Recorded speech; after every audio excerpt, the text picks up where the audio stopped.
How did SCRIBE wind up on the modern day tape measure? Don't worry, I'll unlock this secret to the tape measure and other techniques right here on Garage School.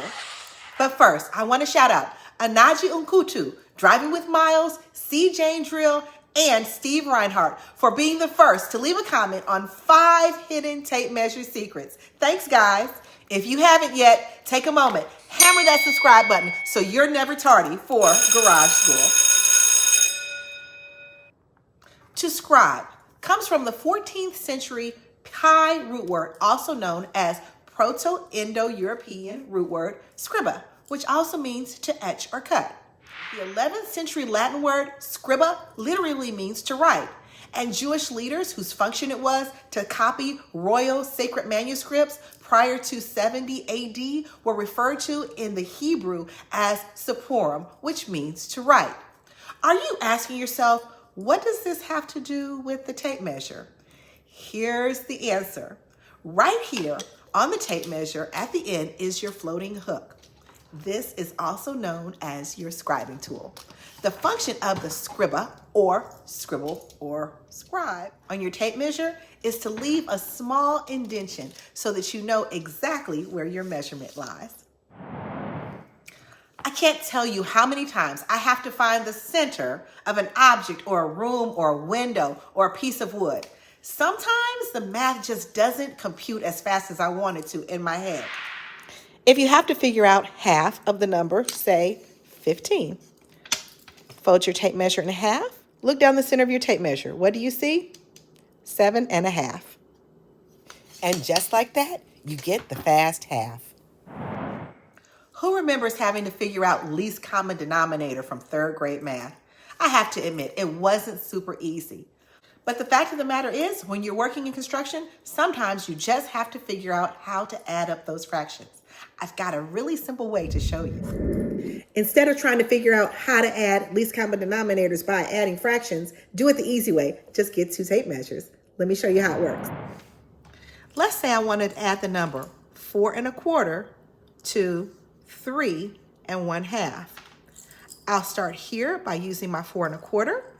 I'll stretch my other tape measure out to 3.5, match those up, and voila, just like that, my measurement winds up being 7.75. You guys see that right there?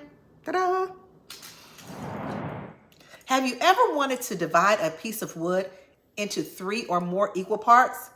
It's okay, I've got a fast, easy method for dividing those equally, and I call it on the slant.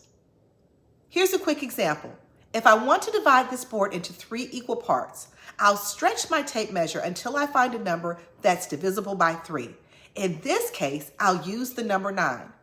Now I will make marks at 3 and 6, and as you can see, I can scribe the lines evenly. And just that fast, I'm able to cut the board into 3 equal pieces. Here's another example of dividing a board evenly into 5 sectors. I marked the number 2, 4, 6, and 8. And of course, at the very end, we have 10. Scribe my lines.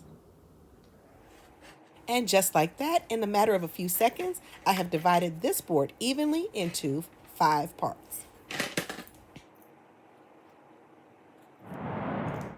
I'm going to give credit to my friend Ray Hammond for teaching me the technique of the synchronized tape measure. Just leave a tape measure at each station, like your bandsaw, or your drill press, or your table saw, and definitely leave one on your workbench. Oh, but before you become too comfortable with that one, you have to remember to synchronize your tape measures before you begin your job.